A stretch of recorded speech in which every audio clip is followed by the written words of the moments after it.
চট্টগ্রাম বন্দরে এনসিটিতে অপারেটর হিসেবে ডিপি ওয়ার্ল্ডকে নিয়োগের চূড়ান্ত সিদ্ধান্তের আগে গভীর বিশ্লেষণে সরকার। রাষ্ট্রের স্বার্থ সুরক্ষায় আপোষহীন অবস্থান। কি থাকছে এই প্রস্তাবে, আর কোথায় শঙ্কা? ডিপি ওয়ার্ল্ডের প্রস্তাব নিয়ে এখনো চূড়ান্ত সিদ্ধান্ত নেয়নি সরকার। শেখ রবিউল আলম জানিয়েছেন, সব দিক বিবেচনায় রেখে এগুচ্ছে সিদ্ধান্ত প্রক্রিয়া। শনিবার বিকেলে কন্টেনার টার্মিনাল, বে টার্মিনাল ও লালদিয়া এলাকায় পরিদর্শন শেষে তিনি বলেন, রাষ্ট্র, জনগণ ও অর্থনীতির স্বার্থই এখানে পাবে সর্বোচ্চ অগ্রাধিকার। ডিপি ওয়ার্ল্ডের কিছু প্রস্তাবনা আছে, সেগুলি ইতিবাচক। আবার বন্দর থেকে আমরা এই মুহূর্তে যা পাচ্ছি, তার চেয়ে কোনো জায়গায় একটু আমাদের আর্থিকভাবে লসও হয়। আবার যদি গ্রোসে যান তাহলে লস খুব একটা হয়, তাও আমি মনে করছি।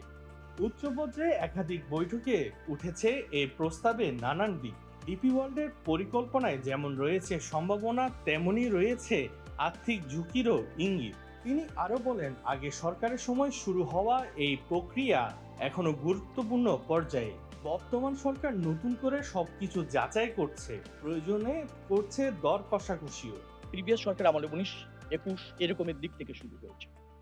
তো শুরু হয়ে এখন যে পর্যায়ে আসছে, আমরা এখন বিশ্লেষণ করছি বা খুঁজছি যে রাষ্ট্রর স্বার্থ, জনগণের স্বার্থ, দেশের স্বার্থ কতটা সংরক্ষণ করা যাবে, সেইটাকে প্রাধান্য দিয়েই আমরা এই প্রস্তাবনাগুলি বিবেচনা করছি। তো সেখানে আমি ইতিবাচক নেতিবাচক এই মুহূর্তে বলছি না, তবে প্রস্তাবনার অনেকগুলি ইতিবাচক দিক আছে। সেইটাকে আমরা কিভাবে আরো আমাদের প্রয়োজনে ব্যবহার করতে পারি রাষ্ট্রের পক্ষে, সেখানে আমাদের কিছু বার্গেনিং আছে এবং সেই বার্গেনিং গুলি চলমান।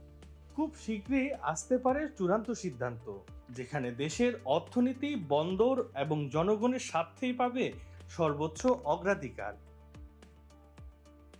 Debashis Chakraborty, C Voice 24।